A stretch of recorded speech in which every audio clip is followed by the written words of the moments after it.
I am Shernaz Cama. I teach at Delhi University at Lady Shri Ram College. I also have headed the UNESCO Parsi Zoroastrian project or Parzor for 20 years. This has now grown into the Parzor Foundation, which studies and records Zoroastrianism across the world. These lectures aim to showcase the philosophy of a Bronze Age prophet Zarathustra of Iran. Called Zoroaster by the Greeks, who regarded him as a bearer of ancient wisdom, he offered a seemingly modern philosophy of choice to humankind.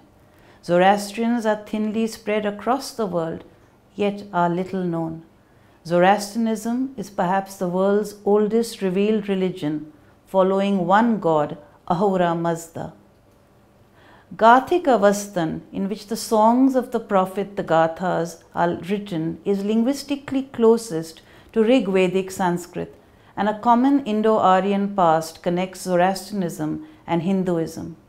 Once state religion of the largest empire of the ancient world, it was reduced to a handful of refugees, and today is one of the smallest minority religions in the world, with just about 50,000 followers in the Indian subcontinent, about 25,000 left in the Iranian homelands, and the rest in diasporas across the world. Why should anyone study this faith today? Diversity and plurality are part of our global world. Harmony in the environment, our one world, is imperative as we face climate change, and more refugees are walking across continents than ever before. It is a time of battle between despair and hope, when humanity needs to believe we have a role to play.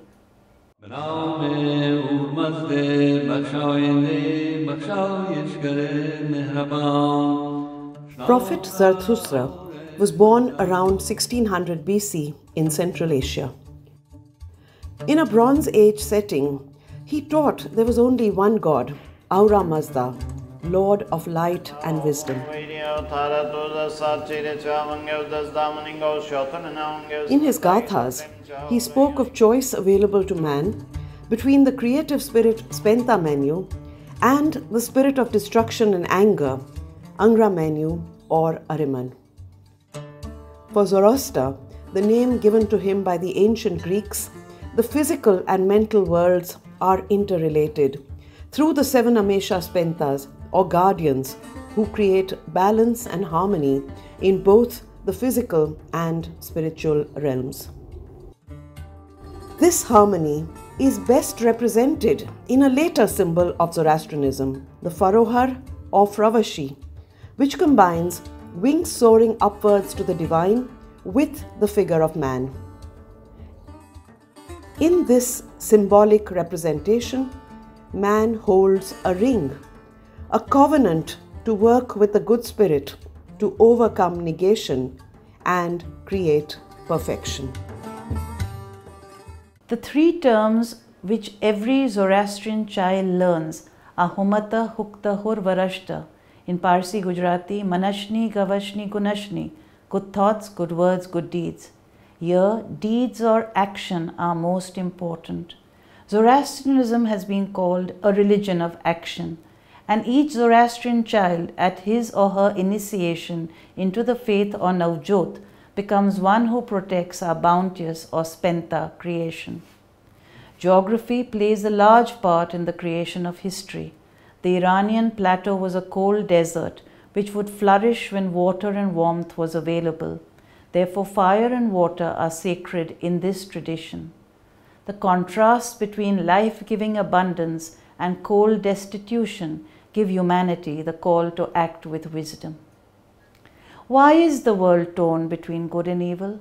Why is there joy and sorrow? Zarathustra's questions in the Gathas remain relevant even today. He is the only prophet to have been a priest. Dating about his life varies, but 1800 to 1600 BC, when Iran entered the Bronze Age, is recognized today as the time he preached his message. The prophet, according to the Greek historians, laughed when he was born, the only child to do so, for Zoroastrianism stresses a life of abundance and joy. This religion of joy teaches one that, and I quote, happiness comes to him who brings happiness to others, Yashna 43.1. The 17 hymns of the 5 Gathas are all that we have remaining of Zoroaster's own words. Legend tells us that divine revelation came to him at age 30 as he emerged from the purity of the Daitya or Oxus river into the freshness of a spring dawn and was led into the presence of Ahura Mazda. Zarathustra comes across as intensely human, battling existential questions. It is said he passed away at the age of 77. The Greeks see him as a sage and prophet, the founder of the Magi tradition of the wise men of the East. His new spiritual order emphasizes the importance of truth, choice between good and evil, individual responsibility, and service to all creation.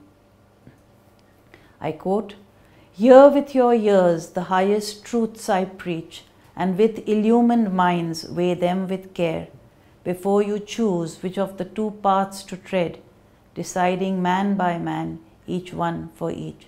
This is from the Gathas, Yashna 30.2. 3 Persian empires upheld this wisdom. Herodotus stated, "The Persians teach their children, quote, 3 things only, to ride, to draw a bow, and speak the truth." The largest empire of the ancient world allowed choice to its subjects. The laws of the Medes and Persians called Cyrus the Great to be called, quote, "the Lord's anointed" by Isaiah in the Old Testament. His successor Darius created the royal road, designed the world's first courier system, constructed a canal precursor to the Suez Canal. Ancient Persian environmental systems of water are still in use today, while their vaulted domes transformed architecture.